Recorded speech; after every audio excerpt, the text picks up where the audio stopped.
السلام علیکم ورحمۃ اللہ وبرکاتہ۔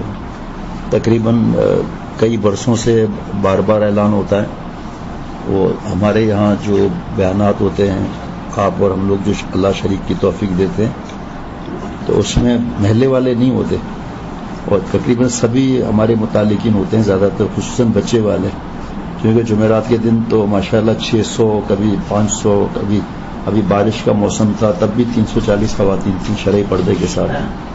تو اس میں ہمارے ساتھی جو مسجد میں لے آتے ہیں اس کے بارے میں برسوں سے بیان کیا جاتا ہے۔ حدیث پاک کا مفہوم ہے کہ جو معصوم بچے ہیں اور مجنون ان کو مسجد میں نہیں لانا چاہیے۔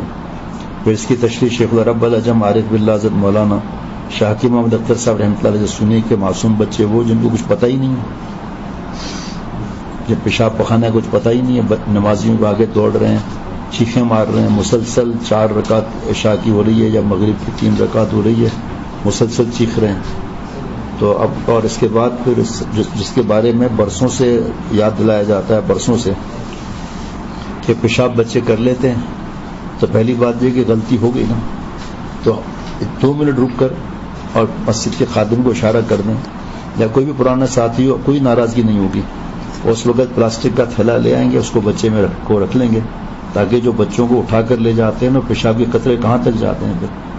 پھر قالین کی پاکی کو آ کر خود دیکھیں کہ کتنا وقت لگتا ہے اور کتنی تکلیف ہوتی ہے خدام کو، اور اس قالین کو بیچ میں 2 بڑے لکڑی کے اس میں لے آتے ہیں، اور وہ اس کی وجہ سے تقریباً 8 نمازیوں کی نماز نہیں ہو سکتی اس جگہ پر۔ وہ نیچے رکھتے ہیں نا تاکہ اوپر سے پانی ڈالیں پاکی کے لیے، جب تک قطرے ٹپک رہے ہیں بند نہ ہو جائیں۔ تو کتنی دفعہ باقاعدہ منتیں کی ہیں کہ مہربانی کر کے اپنے بچوں کو پمپر پہنا کے لائیں۔ آپ لوگ کہتے ہیں کہ پمپر کے عادی نہیں ہیں، تو ظاہری بات ہے عادی نہیں ہے، لیکن یہاں بچے اتنی دیر تک پیشاب کو روکنا، اور پھر ٹھنڈک کبھی ہوتی ہے، سردیاں ہوتی ہیں تو پیشاب کو روکنا یا سو جانا، تو اس کو تو پھر بچے کو تھوڑی پمپر وغیرہ کا احساس ہوتا ہے، ایک خوف بچے کو ہوتا ہے اتنے لوگ دیکھ کر۔ تو یہ بار بار کتنا مہنگا کارپیٹ ہے، کتنا مہنگا قالین ہے، تو اس کے بارے میں شیخ ہو کر آپ لوگوں سے بار بار کہہ رہا ہوں، لیکن آپ لوگ بات ہی نہیں مانتے ہیں۔ اور پھر بچہ پیشاب کرتا ہے، پتہ چلتا ہے وہ تو نکل گیا بچے کو لے کر، اور ہمارے ساتھی وہاں 2 کرسیاں رکھ کر بیٹھے رہے، اور جب تک کوئی کہے جب تک دوسرے کا پیر آ گیا پیشاب پر، اب وہ اس کا پیر دوسری دری پر چلا گیا۔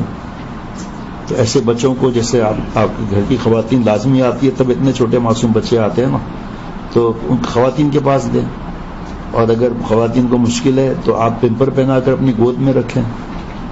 مہربانی کر کے اپنے متعلقین جو آپ کے ہیں اور جو ہمارے آپ کے سب ہم ایک دوسرے کو جانتے ہیں، یہ خبریں ان کو دیں، ہماری بہو بیٹیاں بھی یہ پیغام سنیں، اور اس پیغام کو آگے اپنی جو جاننے والی خواتین ان کو بتائیں کہ تھوڑی تکلیف 1 گھنٹے کی تو بات ہے، 1.5 گھنٹے کی بات ہے، چلو تو بچوں کو اپنے پاس رکھنا چاہیے۔ اب وہاں پر تو مسئلہ ہے نہیں، کیونکہ خواتین کے جگہ ہی الگ ہے نماز پڑھنے کی وہاں پر۔ اب یہاں پر ہر کچھ دنوں کے بعد ہمارے ہی تعلق والے بچے جو ہیں وہ پیشاب کرتے ہیں، محلے والے کی۔ ابھی پچھلے دنوں ایک بات آئی تھی صرف، کبھی اتنے برس ہو گئے کوئی محلے والوں کی بات نہیں آئی، کیونکہ ایسے معصوم بچے سامنے تو گھر ہیں یا دوسری گلی میں گھر ہے، وہ لاتے ہی نہیں ہیں وہ۔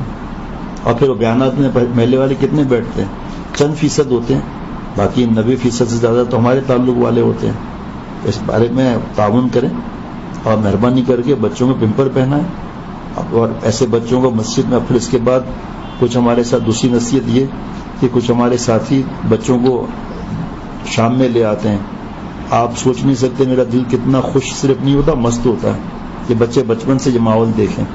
اور یہ وہ بچے ہیں جو پیشاب پخانہ بھی نہیں کرتے، لیکن مسجد کے اندر اب جب عشاء کا وقت آیا اور مجلس میں نہیں بیٹھنے انہوں نے، تو اگر خواتین کا انتظام 2 دن کے علاوہ تو ہوتا نہیں ہے، جمعرات اور اتوار کے علاوہ، تو وہ بچے اتنا شور کرتے ہیں، اتنا روتے ہیں، اتنی بھاگ دوڑ کرتے ہیں نمازیوں کے آگے، مجھے شرمندگی ہوتی ہے۔ نمازی آ کر مجھے کہتے ہیں کہ آپ لوگوں کے بچے ہیں یہ، ہمیں نماز نہیں پڑھنے دیتے۔ تو بھائی آپ لوگ عصر کے بعد فرض کریں مغرب کے بعد لے آئیں، تو مغرب سے پہلے آپ لوگ چلے جائیں، عشاء جا کے گھر پڑھیں۔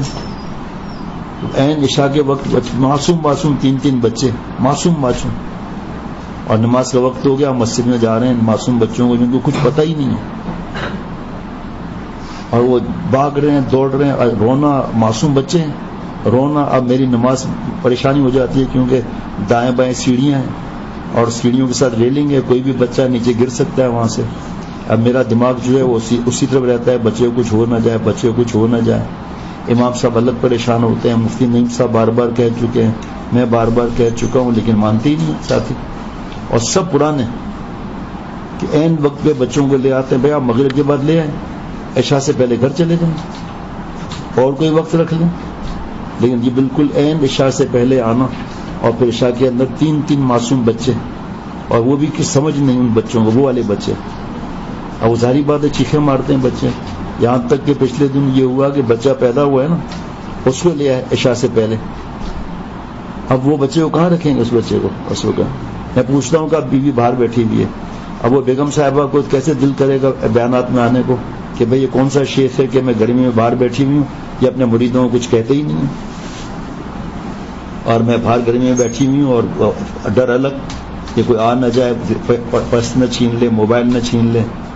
تو ایسی خواتین پھر دین میں اور وقت پہ پھر بیان میں نہیں آتی, الٹا اور دوسروں کو کہتی رہتی ہیں کہ بھئی یہاں تعلیم ہی نہیں ہے کوئی بھی, ہم گرمی میں سڑ رہے ہیں. اور شوہر آ کر میں بچہ دیکھ کر اب گیا عشاء نماز پڑھنے کے لیے, پھر 2 سنت پڑھے گا, 3 وتر پڑھے گا, اور خیال نہیں رہے گا کہ بیان میں بیٹھا ہوا ہے آدھا گھنٹہ 20 منٹ. اب وہ خاتون تو وہاں سڑ رہی ہے گرمی کے اندر. اے سی آپ کھول نہیں سکتے کیونکہ کوئی بھی کسی وقت دیکھا گا اے سی کھلا ہوا ہے تو گن نکال دے گا وہ, اور گاڑی کو ہی لے کے بھاگ جائے گا. اس لیے مہربانی کر کے جذبات میں نہ آئیں, دین کی سمجھ رکھیں. اور ابھی ساتھی سے بھی کہتا ہوں یہ پیغام جگہ جگہ بھیج دیں. آپ خود بھی جو یہاں آنے والے ہیں ان کو پیغام بھجوائیں تاکہ غلطیاں نہ ہو, کیونکہ ہر ایک آدمی کا ہمارے کمپیوٹر میں نمبر نہیں لکھا ہوا. اس لیے آپ کا فرض بنتا ہے جو سنیں, جو رشتہ دار آنے والے ہیں یا پڑوسی آنے والے ہیں یا جاننے والے ہیں ان کو بتا دیں کہ شاید آپ کو پیغام نہ ملا ہو, اور اس کا آئندہ کے لیے خیال رکھیں. اللہ تعالیٰ مجھے ہم سب کو عمل کرنے والا بنائے. السلام علیکم ورحمۃ اللہ وبرکاتہ.